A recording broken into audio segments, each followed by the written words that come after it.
भगवान शंकर की पवित्र कथा कहती है कि 5 जगह से अशांति हमारे घर में प्रवेश करती है। 5 जगह से अशांति हमारे घर में आती है, 5 जगह से अशांति हमारे घर में प्रवेश करती है। 5 जगह से अशांति हमारे घर में प्रवेश कर रही होती है। पहला है संसार से, दूसरा है संपत्ति से, तीसरा है संबंधों से, चौथा है स्वास्थ्य से और 5वां है संतान से।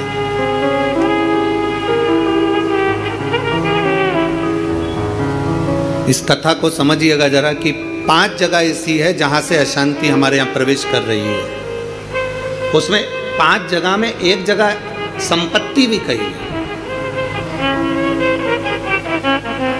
5 जगह में से एक जगह संपत्ति को भी बताया गया कि जैसे संसार से भी अशांति प्राप्त होती है। संसार के लोगों में आप सोचते हैं कि मैं संसार में जितना रहूँगा, जितना सबके साथ में रहूँगा, उतना मुझे सुख मिलेगा, शांति मिलेगी। ना ना ना ना, स्कंद पुराण कहती है हो नहीं सकता। संसार के लोगों के लिए आप दुनिया भर का कितना भी सुख प्रदान कर दीजिए, किसी के लिए आप अपनी जान भी निकाल कर रख दीजिए, संसार के लोगों के लिए आप अपनी पूरी संपत्ति भी लुटा कर रख दीजिए, संसार के लोगों के लिए अच्छे से अच्छा वस्त्र, आभूषण, माणिक, मोती, रतन जो कुछ दे सकते हो दे दीजिए। उसके बाद भी संसार के लोग कहे बिना रह नहीं सकते। आपको कहे बिना रहेंगे नहीं। आप कितना भी सुख उनको दे दीजिए, आप कितना भी सुख उनको प्रदान कर दीजिए, आपको वो सुख आप दे भी देंगे। एक व्यक्ति अगर अपने घर की शादी में करोड़ों रुपए खर्च कर कर पूरे घर के मेहमानों को, संसार के लोगों को, सबको बुला ले और सबको बुलाने के बाद में वो सबका सम्मान करे, सबका आदर करे, सबका सत्कार करे, सब कुछ अच्छा करे, सबका आदर भी करे, सबका सम्मान भी करे, सबको खूब दे भी और खूब खूब प्रदान कर दे, उसके बाद भी दुनिया के लोग कह देंगे हराम का आ रहा होगा तो लुटा रहा होगा। ये दुनिया की रीति है, ये दुनिया का क्रम है। संसार का व्यक्ति जितना आप विचार करेंगे कि मैं संसार के अंदर रहूं, लोगों के अंदर विराजमान रहूं, मुझे यश ही यश मिले, तो बहुत मुश्किल है। आप दुनिया का सारा सुख दे दीजिए तो भी यश की प्राप्ति नहीं हो सकती। थोड़ा वक्त मिल गया तो मिल गया, किसी ने कह दिया, किसी को आपने देते रहे देते रहे देते रहे तो मिल गया।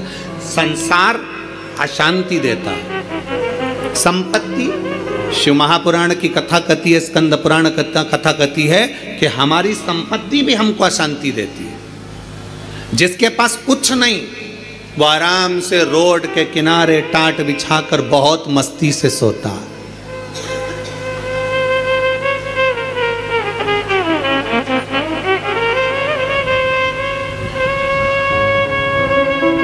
और जिसके पास में बहुत कुछ है, सारी संपदा भरी पड़ी हुई है, सारी दौलत भरी पड़ी हुई है, सुंदर बंगला है, डनलप का गद्दा है, एसी भी लगा है, पलंग भी लगा है, नौकर चाकर सब कुछ लगे हैं, सब कुछ, तो भी उसको नींद नहीं आती है। कितना सुंदर कहा गया शिव महापुराण के अंतर्गत, कितनी सुंदर बात कही गई कि शिव महापुराण की कथा, कई लोग कहते हैं गुरुजी आपकी कथा होती है तो वहां 1 किलोमीटर दूर तो गाड़ी रोक दी जाती है। शिव महापुराण की कथा होती है तो पैदल चलकर बहुत दूर तक जाना पड़ता है, बहुत दूर तक। पर कोई किसी चिकित्सक से पूछे, कोई डॉक्टर से पूछे, कोई आयुर्वेद वाले से पूछे, कोई होम्योपैथिक वाले से पूछे, कोई योग गुरु से पूछे कि शास्त्र क्या कहता है, हमें स्वस्थ रहने का तरीका क्या बताता है, तो कहा सबसे सुंदर तरीका है स्वस्थ रहने का कि जितना पैदल चल सकते हो उतना जिंदगी में सुख प्राप्त कर सकते। अब भगवान भोलेनाथ जी की कथा सुनने के लिए आप लोग आते हैं, शंकर जी की कथा में आप लोग पहुँचते हैं, शिव पुराण में पहुँचते हैं, तो बाबा भोलेनाथ पहले ही तुम्हारे स्वस्थ रहने की व्यवस्था कर देता है। भोले बाबा करता क्या है कि 1 किलोमीटर दूर तो गाड़ी रुकवा देता है, तुम कितने बड़े भी सेठ हो, 1 किलोमीटर दूर गाड़ी रुकवा दी और बड़े प्रेम से पैदल पैदल आराम से चलते चलते चलते चलते कथा में पहुंच गए, आसन लगाया, बैठ गए, बैठने के बाद वापस जाने की तैयारी हो जाती है। शिव महापुराण की कथा कहती है संपत्ति सुख नहीं देती, संपत्ति अशांति दे देती। संपत्ति शांति नहीं दे सकती, वैभव दे देगी। आप डनलप के गद्दे पर सो जाओगे, आप खूब जेवर पहन लोगे, आप अच्छे वस्त्र पहन लोगे, आभूषण धारण कर लोगे, सारा सुख तुम्हारे पास में आ जाएगा, पर शांति नहीं आ सकती। इसलिए बारंबार कहा गया, मिलता है सच्चा सुख केवल भगवान तुम्हारे चरण।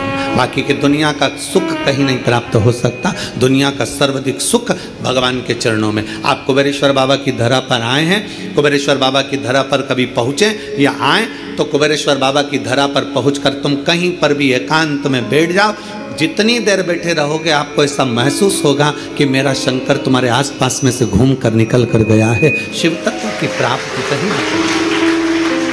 आप जितनी देर बैठोगे, परमात्मा के चरणों में जितनी देर विराजमान हो, परमात्मा के चरणों में जितनी देर बैठे हो, उतनी देर तुम्हें शांति है, उतनी देर आनंद है। तो शिव तत्व कह रहा है कि संसार में शांति नहीं है, संपत्ति में शांति नहीं है। शिव तत्व कह रहा है संबंधों में शांति नहीं है। जितने संबंध बनाते चले जाओगे, नहीं साहब हमने इनको हमारा भाई बना लिया, घर का भाई नहीं बनी लिया, भाई बना के बैठे।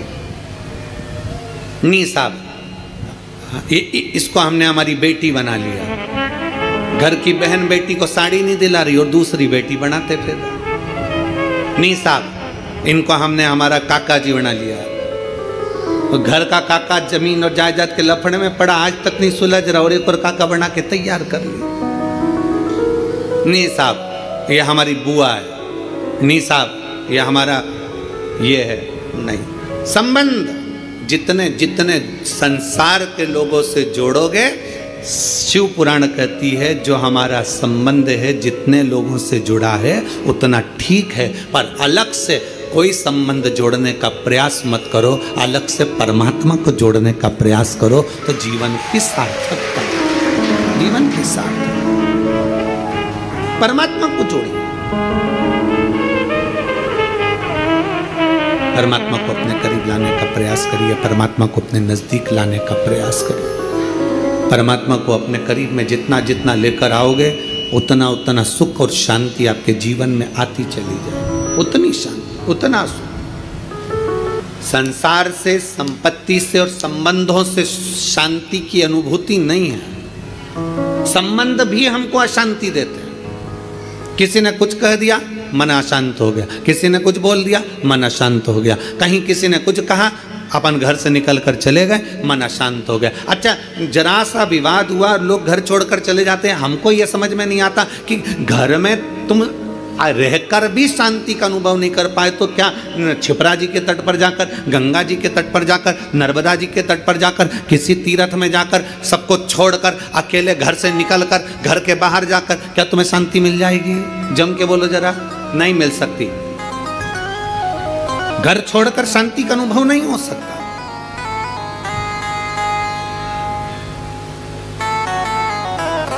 संसार ने अशांति दी, संपत्ति ने अशांति दी, संबंधों ने अशांति दी, फिर अगली अशांति दी स्वास्थ्य ने।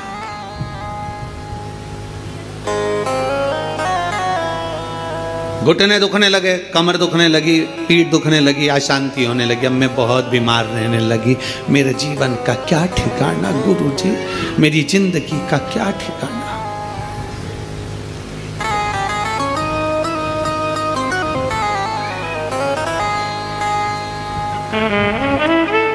कभी अगर मौका लगे ना, एक बार भविष्य पुराण का अध्ययन करिएगा। गीता प्रेस गोरखपुर की भविष्य पुराण लीजिए और उसका अध्ययन करिए। भविष्य पुराण का जब अध्ययन करेंगे तो उस अध्ययन में आपको निकलेगा कि परमात्मा ने जब हमको जन्म दिया तो जन्म के समय पर हमारी खोपड़िया में एक मैग्नेट लगा दी, एक चुंबक लगाई।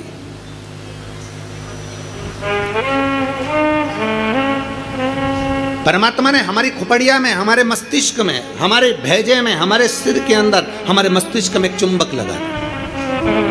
कभी अगर भविष्य पुराण पढ़ें तो उसमें अध्ययन करिएगा, हमारे मस्तिष्क में एक चुंबक परमात्मा ने जन्म के समय पर, पैदा होने से पहले, हमें बनाने से पहले, माता के गर्भ में जब हम पड़े हुए थे, हमारा मस्तिष्क बन रहा था तो इसमें एक चुंबक फिट कर दिया। इसलिए मरने के बाद जब अंतिम संस्कार होता है, अंतिम संस्कार में जब मुर्दा आधा जल जाता है तो उसकी खोपड़िया को फोड़कर कपाल क्रिया करी जाती है। आपके इधर करते कि नहीं करते वो हमको नहीं मालूम। हमारे इधर की रीति है, बांस में लोटा बांधकर उसमें घी भरकर उसके घर के बेटों से, उसके पोता पोती से वहाँ पर खड़ा करवा के पोते से खोपड़िया में वो डंडा पड़वा कर वहीं घी उंडेलवा कर डंडे को फेंक दिया जाता, उस बांस को फेंक दिया जाता। देखा है आप लोगों ने इसको?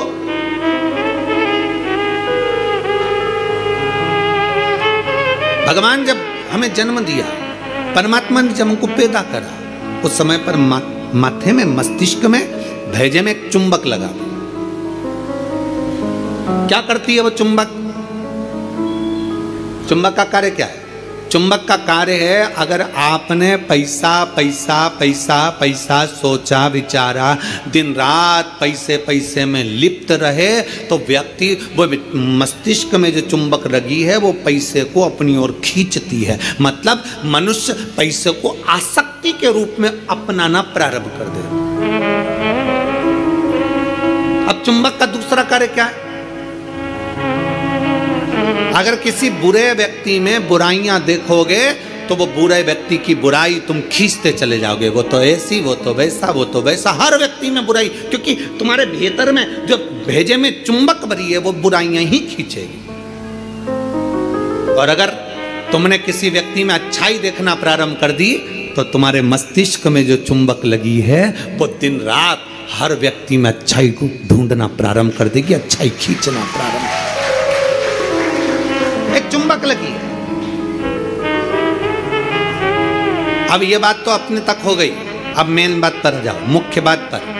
मस्तिष्क में चुंबक लगाकर परमात्मा ने हमको पैदा करा है, एक आकर्षण देकर हमें पैदा करा है, एक चुंबक लगाकर हमें पैदा करा है। चुंबक जब पैसे को खींचती है तो पैसा ही पैसा सोचने में आता है, बुराई खींचती है तो बुराई बुराई हमारे अंदर आती चली जाती है, किसी का क्रोध खींचती है तो क्रोध हमारे अंदर आता चले जाता है। उसी तरह अच्छाई किसी की खींचती है तो हमारे अंदर अच्छाई आती चली जाती है। उसी तरह चुंबक बीमारी को भी खींचती है। हम जब एक बीमारी के बारे में सोचते जाते हैं, मेरे पाँव, मैंने सुना है किसी को पेट में बच्चादानी में गांठ पड़ गई तो मालूम पड़ा कि उसको कैंसर हो गया। मैंने सुना है किसी के घुटने में अगर प्रॉब्लम हो गई तो उसका घुटना बदलाना पड़ा, मालूम पड़ा उसमें ग्रीस कम हो गया। मैंने सुना है कि किसी के हृदय में छेद हो गया, किसी के हृदय में कुछ हो गया, किसी के चेस्ट में गठान पड़ गई तो कैंसर बता दिया गया। ये हम जरा सा हमारे शरीर में दर्द हुआ और हमने वो सोचना प्रारंभ कर दिया। क्या सोचा हमने? कि उसको कैंसर हो गया था, उसकी किडनी खराब हो गई थी, उसका लीवर खराब हो गया था, उसके साथ में ये हो गया था, उसके घुटने बदलवाए, उसको गुजरात ले गए, उसको राजस्थान ले गए, उसको वहाँ ले गए और उसका शरीर में ये करवाया। आँख में प्रॉब्लम हुई तो आँख के बारे में सोचते रहे, सोचते रहे, सोचते रहे। अर्थात हमने इतनी बीमारी का सोच लिया, इतनी बीमारी का सोच लिया, बीमारी वो थी नहीं, पर हमने सोच सोच के चुंबक जैसे उसको खींच कर अपने अंदर वो बीमारी को इकट्ठा कर लिया, आखिरी में वो बीमारी हो गई। ये हमारे भीतर की चुंबक है जो हमें खींच रही है। छोटी मोटी गठान हो जाए ना, कभी मत सोचना हाओ ऐसी तो होती रहती है। दवाई खाऊंगी, शंकर पे चढ़ा हुआ जल पीऊंगी, डॉक्टर को दिखाऊंगी, सारी जांचें कराऊंगी, जो डॉक्टर बोलेगा सारी जांच कराऊंगी, और मेरा विश्वास कहता है